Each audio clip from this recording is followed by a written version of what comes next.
কতদিন হয়ে গেল রাকিবকে টাকা দিছি, এখনো যে আমার টাকা ফেরত দিল না, এটা কেমনি কি? না, এভাবে তো আর চুপ করে থাকা যায় না, এর একটা না একটা ব্যবস্থা করতে হবে। এইবার আমি এমন কিছু করব যাতে রাকিব আমাকে দেখে ভয়ের জোরে টাকা দিয়ে দেয়। কিন্তু কি করব আমি তো ভাই পাইতেছি না।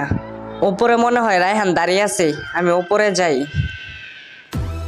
এই রায়হান, তুই বেটা এখানে একা একা কি করতেছিস? আরে কিছু করি না, এমনিতেই দাঁড়িয়ে আছি।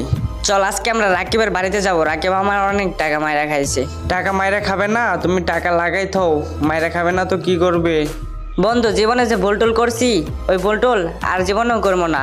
চল বন্ধু, এখন আমরা রাকিবের বাড়িতে যাই, শালা যদি টাকা না দেয়। চল চল, আমি হাইটা যাইতে পারবো না, আমি জিপ লাইন দিয়ে চলে যাই, তুইও জিপ লাইন দিয়ে চলে আস। আজকে যদি রাকিব টাকা না দেয় তাহলে অনেক খারাপ কিছু হয়ে যাবে, এটা আমি বলতাছি। আব্বে তুই কি করবি রে? আবার যেন ওরে মাইরা